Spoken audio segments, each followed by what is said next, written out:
கிட்டத்தட்ட அதே மன்ஷாத்துங்கிற கைத்தடியைத்தான் சுலைமான் அலைஹிஸ்ஸலாம் அவர்கள் தம்முடைய கைகளில் வைத்து அந்த ஜின்களை வேலை வாங்கி கொண்டிருந்தார். அல்லாஹ்வினால் செய்யக்கூடிய அவன் மிகுந்த ஆற்றல் உடையவன்கிறத இப்படி பல விஷயத்தின் மூலமாக நமக்கு சொல்லி காட்டுகின்றான்.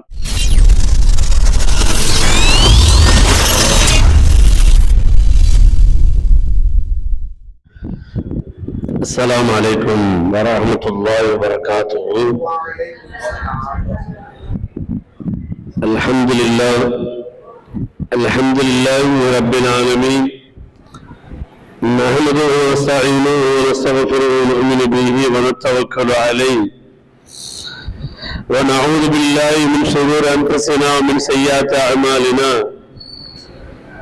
من يهده الله فلا مضل له ومن يضلل فلا هادي له، وأشهد أن لا إله إلا الله وحده لا شريك له، وأشهد أن سيدنا ونبينا مولانا محمد عبده ورسوله أرسله بالحق بشيرا ونذيرا بين يدي الساعة، من يطع الله ورسوله فقد فاز فوزا عظيما. إن الله وملائكته يصلون على النبي يا أيها الذين آمنوا صلوا عليه وسلموا تسليما. اللهم صل على سيدنا محمد وعلى آل سيدنا محمد وبارك وسلم عليه.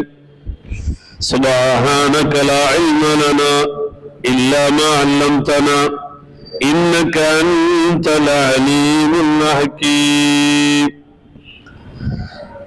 புகழனைத்தும் அல்லாஹ்வுக்கு உரித்தாவதாக.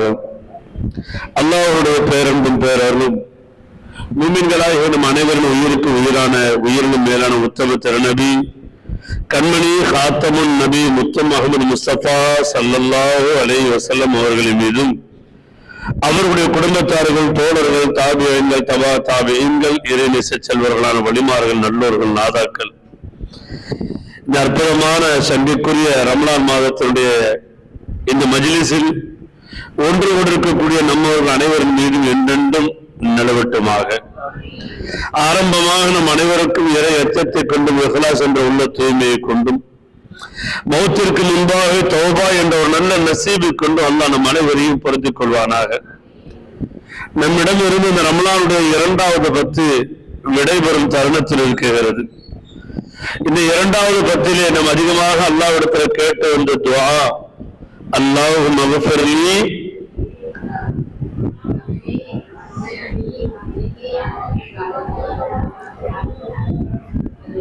சுருக்கமா ஓதுனீங்கன்னா எல்லாரும் ஓதுவாங்க.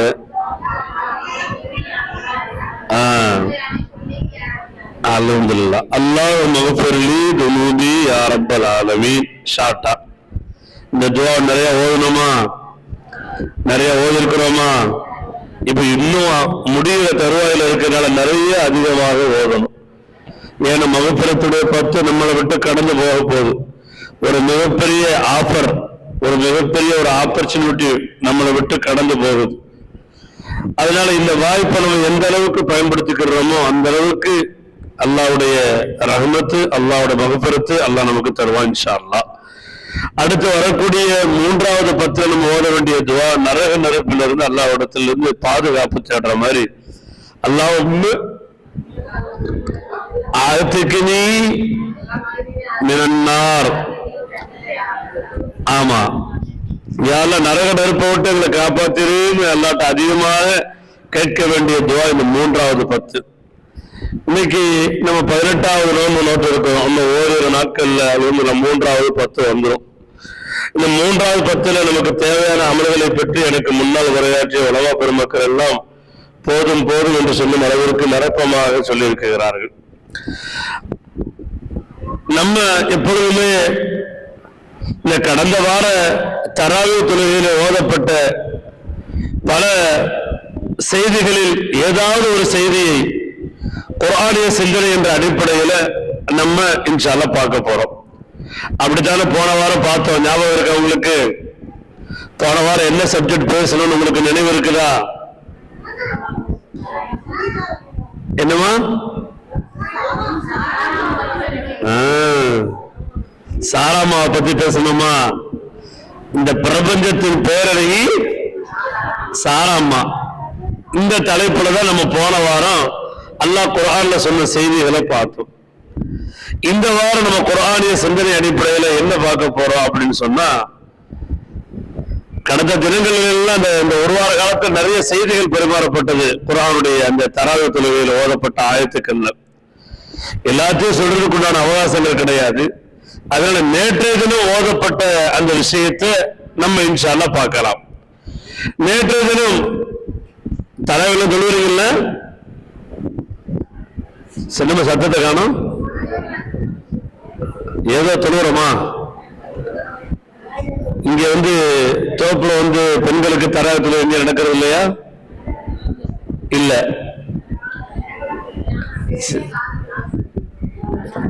இல்ல பள்ளியில உள்ள சவுண்ட வச்சுன்னு இல்ல, தொழுகை நடக்கிற இடத்துக்கு போய் தொழுவீங்களா? மதினா பள்ளியில கங்கை கொண்டாடுறது நடக்குதாம்ல. சரி, தனிப்பட்ட முறையில் வீடுகள்லயாவது தொழுவீங்களா? வீட்டுல தொழுவீங்க, அல்ஹம்துலில்லாஹ்.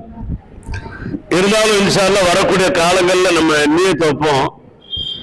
நம்ம ஒரு ஹாஃபில வச்சு, இல்ல ஒரு ஹாஃபிலா, ஒரு பெண் ஹாஃபிலாவை வச்சு அல்ஹம்துலில்லாஹ் நம்ம மதரசாவிலேயே தராவீஹ் தொழுகைக்கு உண்டான ஒரு வாய்ப்பு அல்லாஹ் தஆலா ஏற்படுத்துவானாக.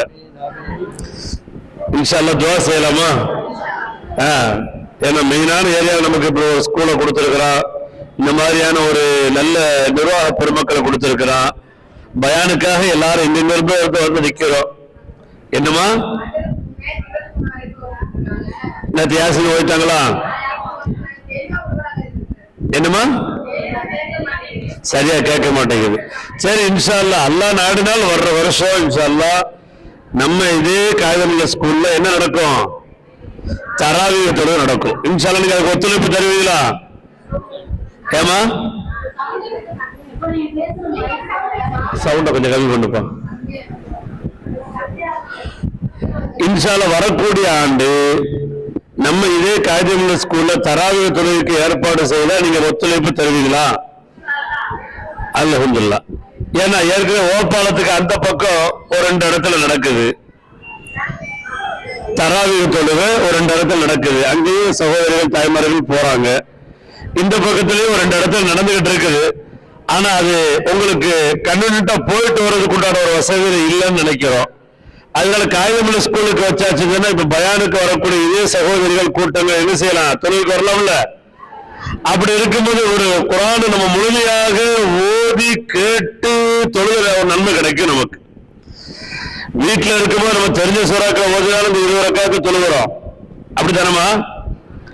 ஆனா இந்த ஹாஃபில வச்சு நம்ம தொழும் பொழுது நம்ம குர்ஆனை முழுமையாக ஓத கேட்டு தொழக்கூடிய ஒரு வாய்ப்பை இன்ஷா அல்லாஹ் அல்லாஹ் தருவானாக. அந்த அடிப்படையில் நேற்றைய தினம் ஓதப்பட்ட வசனங்களில் நம்முடைய கவனத்தை ஈர்த்த ஒரு வார்த்தை, அல்லாஹ் ரப்பல் ஆலமீன் தாபத்துல் அருள் என்பதாக ஒரு வார்த்தையை சொல்லி காட்டுகின்றான். என்ன வார்த்தை? தாபத்துல் அருள். சொல்லுங்களேன், அப்படின்னா என்னன்னு சொல்ல, மனித இனத்தை தவிர மீதம் உண்டான உயிருள்ள அத்தனை படைப்புகளும் தாபத்துல் அருள். மனித உயிரை தவிர, மனித இனத்தை தவிர உயிருள்ள அத்தனை படைப்புகளும் இருக்குல்ல, அது எல்லாமே தாபத்துல் அருள் அப்படிங்கிறான் குர்ஆன்ல. அப்படின்னு என்னென்னலாம் வரும்? அதுல பறவைகள் வரும், விலங்குகள் வரும், ஊர்வன பரப்பன எல்லாமே வரும். எறும்புல இருந்து யானை வரைக்கும் இது எல்லாமே என்னதுதான்? தாபத்துல் அருள். குர்ஆன்ல வரக்கூடிய வார்த்தை. குர்ஆன்ல வரக்கூடிய வார்த்தையை நம்ம சொன்னோம்னு சொன்னா ஒன்றுக்கு 10 நன்மை ஒரு எழுத்து சொன்னா, அப்ப தாபத்துல் அருள்ங்கிற வார்த்தை நம்ம சொல்லணும் இன்ஷா அல்லாஹ். இது குறிப்பிட்ட அல்லாஹ் தஆலா சில செய்திகளை சொல்லி காட்டுறான். தாவூத் அலைஹிஸ்ஸலாத்து வஸ்ஸலாம் அவர்கள் தங்களுடைய ஆட்சி அதிகாரத்திற்கு, தங்களுக்கு கொடுக்கப்பட்ட நுபுவத்துக்கு வாரிசாக அல்லாஹ் தஆலா சுலைமான் அலைஹிஸ்ஸலாம் அவர்களை ஆக்கி வச்சான். சுலைமான் அலைஹிஸ்ஸலாத்து வஸ்ஸலாம் அவர்கள் தாவூத் அலைஹிஸ்ஸலாம் அவர்களை விட இந்த முழு பிரபஞ்சத்தையும் ஆட்சி செய்யக்கூடிய ஒருவராக அல்லாஹ் தஆலா ஏற்பாடு செஞ்சான். சுலைமான் அலைஹிஸ்ஸலாம் என்ன செஞ்சாங்க? முழு உலகத்தையுமே ஆட்சி செஞ்சாங்க. தாவூத் அலைஹிஸ்ஸலாம் காலத்துல ஒரு வேலை ஒண்ணு துவங்குச்சு. என்ன வேலை?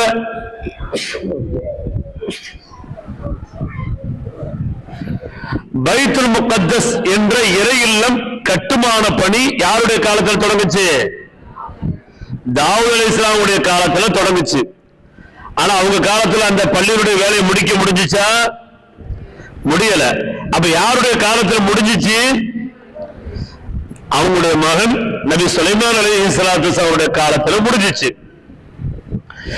தாவூத் அலைஹிஸ்ஸலாம் அவங்களுடைய காலத்துல ஆரம்பிச்சு சுலைமான் அலைஹிஸ்ஸலாம் அவங்களுடைய காலத்துல இந்த பைத்துல் முகத்தஸ் என்று சொல்லக்கூடிய இந்த கட்டிட பணி, பைத்துல் முகத்தஸ் தெரியுமாமா? அது சம்பந்தப்பட்ட தகவல் ஏதாவது சொல்லுங்களேன். மஸ்ஜித் அக்ஸா, அப்புறம் பாலஸ்தீனத்தில் இருக்கு, அப்புறம் முஸ்லிம்கள். சரி, முதல் மஸ்ஜித். ஓகே, முஸ்லிம்களுக்கு முதல் மஸ்ஜித் அக்ஸா இல்லமா, காபா தான். இன்ன அவ்வள பைத்தில் வலில் இன்னாஸில் அல்லதி பக்கத்து முபாரக்கா, முதலாக உருவாக்கப்பட்ட இறையிலும் இது காபா. அதுக்கப்புறம் உருவாக்கப்பட்டது மஸ்ஜித் அக்ஸா. மூணாவது உருவாக்கப்பட்டது மஸ்ஜித் நபவி. இந்த மூன்றுமே அல்லாஹ்வினால் அங்கீகரிக்கப்பட்ட புனித ஹரம் ஷரீஃப். புனித ஹரம் ஷரீஃப். நீங்கள் ஒரு பள்ளியில தொழுதா நன்மை அதிகம் சொல்லி நினைச்சு நீங்க பயணம் செஞ்சா இந்த மூன்று பள்ளிகளை நோக்கி தான் உங்களுடைய பயணங்கள் இருக்கணும் சொல்லி ரசூலுல்லாஹ் சொல்றாங்க. இது அல்லாம உலகத்துல வேற எந்த பள்ளிக்கோ அந்த பள்ளிக்கு போனதான் எனக்கு நன்மை அதிகம் சொல்லி என்ன செய்யக்கூடாது? யாரும் பயணிக்க கூடாது.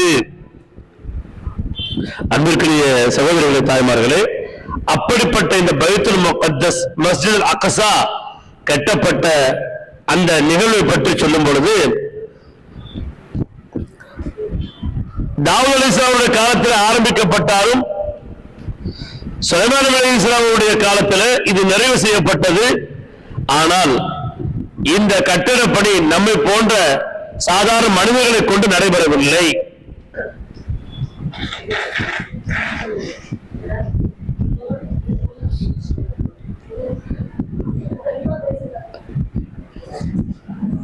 இந்த சுலைமான் அலைஹிஸ்ஸலாம் அவர்களுடைய காலத்திலே கட்டிப்பிடிக்கப்பட்ட பைத்துல் முகத்தஸ் மனிதர்களை கொண்டு கட்டப்படவில்லை, ஜின்களை வைத்துதான். ரைட், ஜின்களை வைத்து மேலே வாங்க முடியும் என்று இந்த உலகத்திற்கு முதல்ல இந்த விஷயத்தை நமக்கு நடைமுறைப்படுத்தி காட்டியவர்கள் யாரு? அதுவரைக்கும் ஜின்களை யாரு என்ன செய்யல, எந்த வேலைக்கும் பயன்படுத்தியதாக வரலாற்றில் பதிவு செய்யப்படல. அன்பிற்குரிய சகோதரர்கள், தாய்மார்களே, ஜின் அது ஒரு முரண்டு பிடித்த, ஒரு திமிர் பிடித்த, ஒரு குணமுடைய ஒரு படைப்பு. ஏனென்று சொன்னால், நபி மூசா அலைஹிஸ்ஸலாத்து வஸ்ஸலாம் அவர்கள் கையில் வைத்திருந்த ஒரு குச்சியை பற்றி குர்ஆன் சொல்லும் பொழுது அதை அசா என்று அல்லாஹ் சொல்லுகின்றான். அதுக்கு பேர் என்னது? அசா குச்சி. அதை வச்சு ஆடுகளை மேய்க்கலாம். ஆனா ஒட்டகத்தை மேய்க்கிறதுக்கு வச்சிருக்கக்கூடிய குச்சி இருக்கு, அதுக்கு பேர் அசா கிடையாது, அதுக்கு பேர் மன்ஷத்துன்னு சொல்லுவாங்க. குர்ஆன்ல அல்லாஹ் சொல்றான், ஒட்டகத்தை மேய்க்கிறதுக்காக வச்சிருக்கக்கூடிய இந்த தடிக்கு பேர் என்னது? மன்ஷத்து அப்படின்னு பேரு. ஏன் இந்த அசாவை பயன்படுத்தாம மன்ஷத்துங்கிற குச்சியை, பெரிய தடியை பயன்படுத்துறாங்கன்னு சொன்னா, கிட்டத்தட்ட ஒட்டகமும் முரண்டு பிடிக்கக்கூடிய, ஒரு பிடிவாதம் பிடிக்கக்கூடிய, ஒரு திமிர் பிடித்த ஒரு மிருகம் என்று சொல்வார்கள் அரபியர்கள்.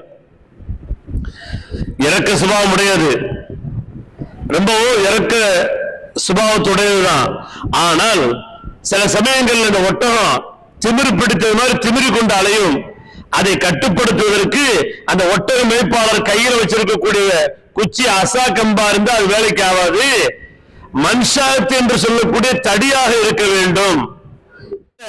அதே மன்ஷாத்துங்கிற கைத்தடியைத்தான் சுலைமான் அலைஹிஸ்ஸலாம் அவர்கள் தன்னுடைய கைகளில் வைத்து அந்த ஜின்களை வேலை வாங்கி கொண்டிருந்தார்.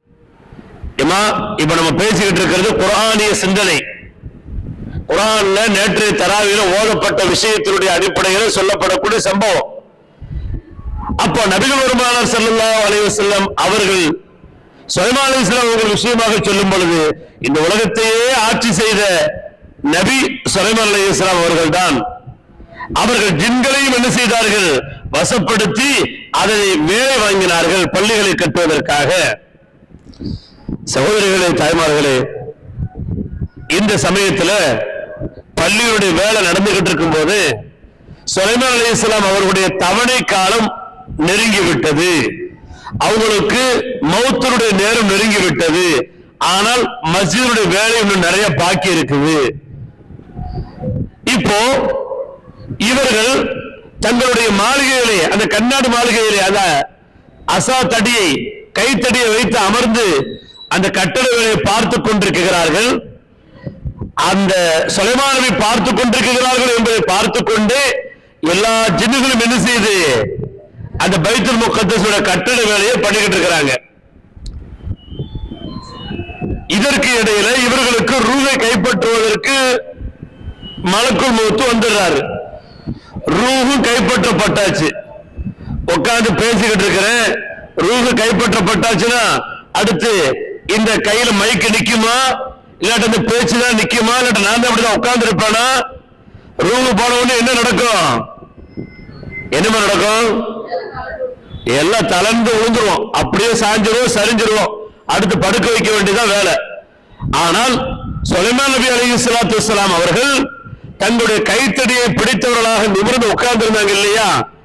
அப்படியே அல்லாஹ் தஆலா உட்கார வச்சு அவங்களோட ரூஹை மட்டும் எடுத்து அவங்க பார்க்கிற மாதிரியே ஒரு சீனை அல்லாஹ் தஆலா வச்சு பார்க்கறாங்கன்னு சொல்லி மலக்குமார்கள் அந்த ஜின்கள் என்ன செஞ்சாங்க?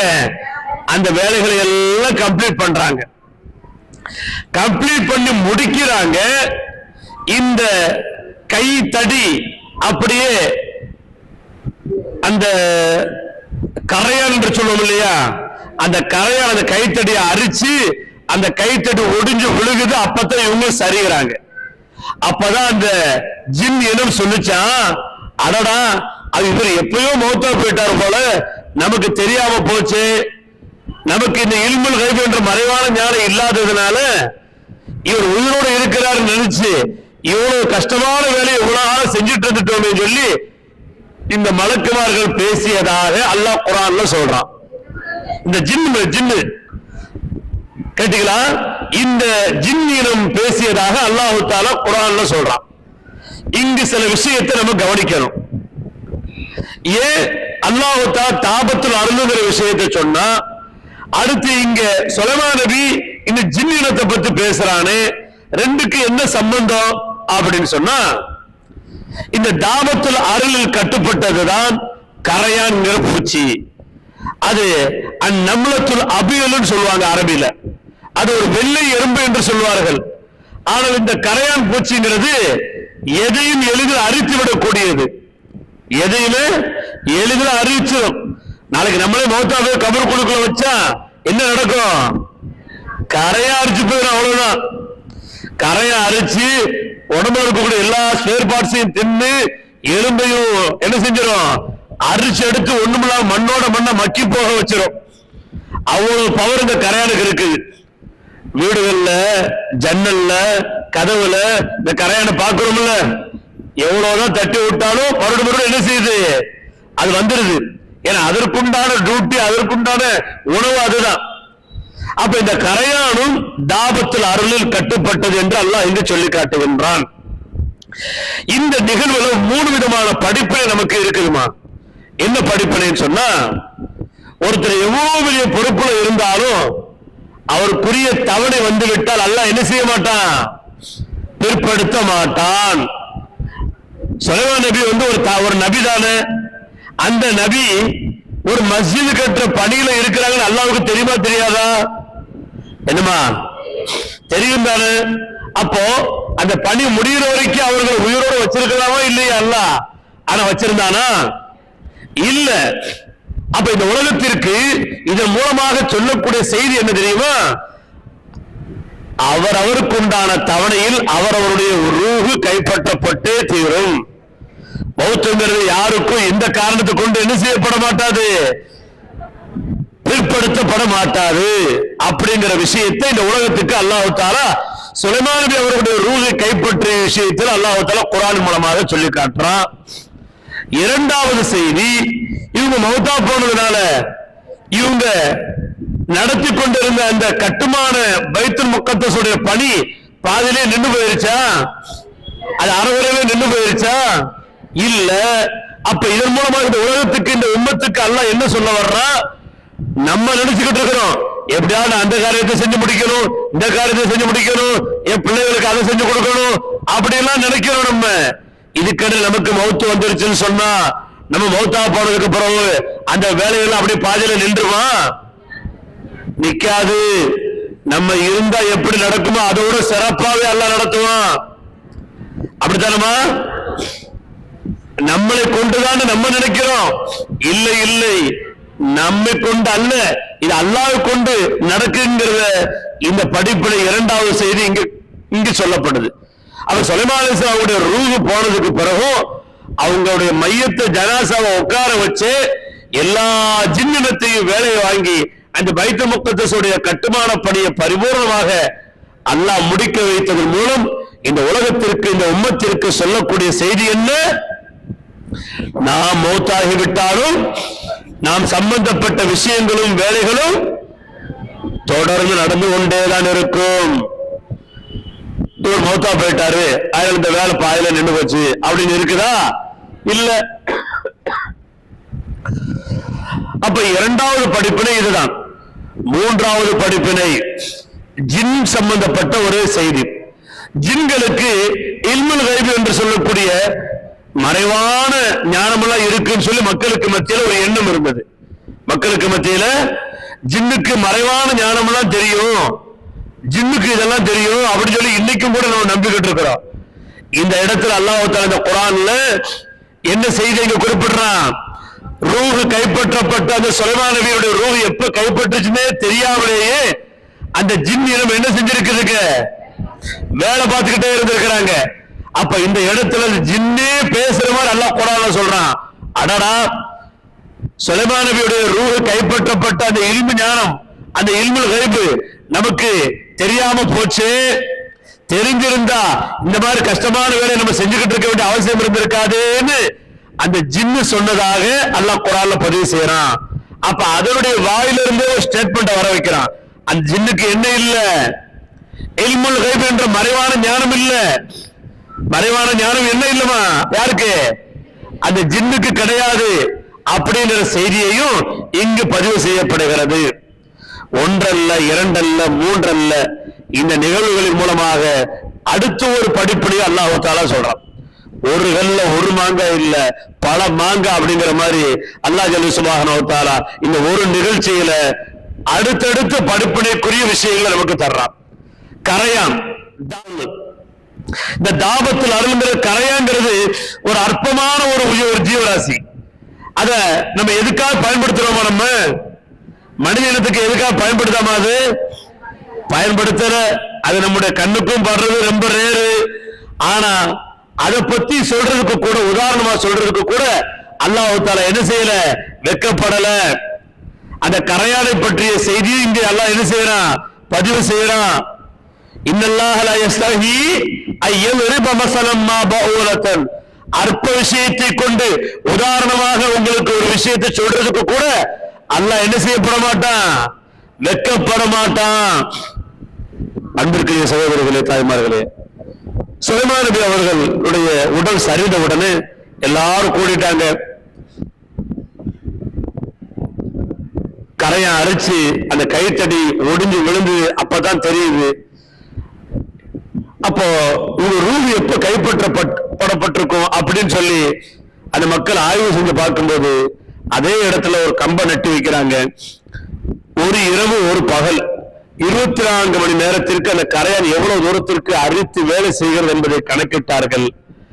அந்த அளவையும் அந்த விஷயத்தையும் வைத்து கணக்கிட்டு முழு கைத்தடியுடைய கரையான் அரிப்பையும் கணக்கிட்டு பார்க்கும் பொழுது 1 வருஷம் ஆகிருந்துச்சான். ரூஹ் கைப்பற்றப்பட்டு எவ்வளவு ஆயிருச்சுங்க? 1 வருஷம். 1 வருஷமா அல்லாஹ் தஆலா அந்த ஜனாஸா சுலைமான் நபி அவர்களை உட்கார வச்சு அந்த 1 வருஷமா அந்த ஜின்களுடைய கண்ணுக்கு அவன் உயிரோடு இருக்கிற மாதிரியே காட்டி அந்த பைத்துல் முக்கத்தஸுடைய வேலை அல்லாஹ் வச்சிருக்கிறானே, அல்லாஹ்வினால் செய்யக்கூடிய அவன் மிகுந்த ஆற்றல் உடையவன்கிறத இப்படி பல விஷயத்தின் மூலமாக நமக்கு சொல்லி காட்டுகின்றான். சகோதரிகளே, தாய்மார்களே, அல்லாஹ்வின் நல்லடியார்களே, இப்படி குர்ஆனிய சிந்தனைகள் நிறைய இருக்குது. ஒவ்வொரு நாளும் தராவீஹ் தொழுதுன்னு சொன்னா அன்னன்னைக்கு என்ன ஓதப்பட்டுச்சு அப்படிங்கிறது முழுமையா சொல்ல முடியாவிட்டாலும் ஏதாவது ஒரு ஆயத்து, அந்த ஆயத்தினுடைய சபபு நுஸூல், அந்த ஆயத்தினுடைய எந்த காரணத்துக்காக இறங்குச்சு, இந்த ஆயத்துடைய பின்னணிகள் என்ன, இந்த ஆயத்துடைய சம்பவங்கள் என்ன அப்படிங்கிறத பத்தி தினமும் சொல்லக்கூடிய ஒரு வாய்ப்பு பள்ளிகள்ல மக்களுக்கு நமக்கு கிடைக்குது.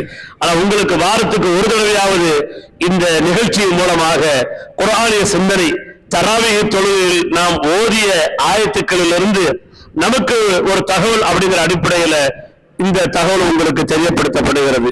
இப்பேற்பட்ட ஒரு நல்ல ஒரு சந்தர்ப்பத்தை ஏற்படுத்தி கொடுத்த அல்லாஹ் ரப்பல் ஆலமீனுக்கு நாம் நன்றி செலுத்த கடமைப்பட்டிருக்கின்றோம். அதே வேளையிலே இந்த காயிதே மில்லத்துடைய நிர்வாக பெருமக்கள், கோட்டு கமால் அண்ணன், நம்ம அப்பா குட்டி அப்துல் ரஹ்மான் சாஹிப், இவங்க இது போன்ற இன்னும் எல்லா நிர்வாக பெருமக்கள், இதற்கு முன்னால் இதனை ஆரம்பிப்பதற்காக ஸ்தாபகமாக இருந்து யார் நிர்வகிச்சாங்களோ அவங்களுக்கு இது எல்லாருக்காகவும் நம்ம என்ன செய்யணுமா? துஆ செய்யணும். நமக்கு ஒரு நல்ல செய்தி கிடைக்கிறதுக்கு அல்லாஹ் இவங்களெல்லாம் காரணமா வச்சானா இல்லையா?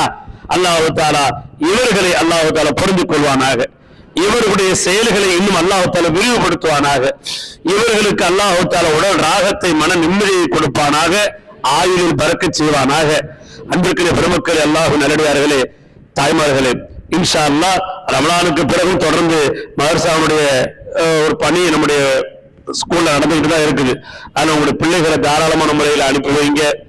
இந்த நிறுவனத்துடைய, இந்த காயிதே மில்லத்துடைய ஸ்தாபனத்துடைய எல்லா விதமான செலவுகளுக்கும் நீங்க ஏற்கனவே அல்ஹம்துலில்லாஹ் உங்களால் இயன்ற உதவிகளை செஞ்சுக்கிட்டு இருக்கிறீங்க. தாராளமான முறையில் இன்ஷா அல்லாஹ் செய்யுங்க. அல்லாஹ் நம்ம அனைவருடைய நல்ல மலைகளையும் அல்லாஹ் கபூல் செய்வானாக. அல்லாஹ் நம்முடைய நோன்பு கால துஆக்களை அல்லாஹ் கபூல் செய்வானாக. நோயற்ற வாழ்வை, குறைவற்ற செல்வத்தை அல்லாஹ் நம் அனைவருக்கும் தருவானாக. யா அல்லாஹ், யா அல்லாஹ், இந்த 2வது பத்தின் பரக்கத்தை, நம்முடைய பாவங்களை எல்லாம் மன்னிப்பாயாக. யா அல்லாஹ், நாங்கள் அறிந்து அறியாமலோ தெரிந்தோ தெரியாமலோ இரவிலோ பகலிலோ தனியாகவோ கூட்டாகவோ ரகசியமாகவோ பகிரங்கமாகவோ செய்துவிட்ட அத்துணை சிறிய பெரிய பாவங்களை மன்னிப்பாயாக. யா அல்லாஹ், நாங்கள் என்னதான் பாவங்கள் செய்திருந்தாலும் எங்களுடைய பாவங்களை விட உன்னுடைய மன்னிப்பின் வாசல் மிக விசாலமானது ரஹ்மானே. உன்னுடைய தௌபாவுடைய வாசல் மிக விசாலமானது ரஹ்மானே. யா அல்லாஹ், உன்னுடைய ரஹ்மத்தான பார்வை மூலமாக எங்களுடைய பாவங்களை எல்லாம் மன்னித்து யா அல்லாஹ் நரகத்திலிருந்து எங்களை காப்பாற்றி சொர்க்கத்திற்குரியவர்களாக எங்களை நீ கபூல் செய்வாயாக. எதை சொன்னோம், எதை கேட்டோம், அவர்களுடைய விளைந்து அமல் செய்யக்கூடிய நன்மக்களாக, மேன்மக்களாக அல்லாஹ் நம் அனைவரையும் புரிந்து கொள்வானாக. வாஹிர் தஅவானா அல்ஹம்துலில்லாஹி ரப்பில் ஆலமீன். அஸ்ஸலாமு அலைக்கும் வரஹ்மத்துல்லாஹி வபரகாத்துஹு.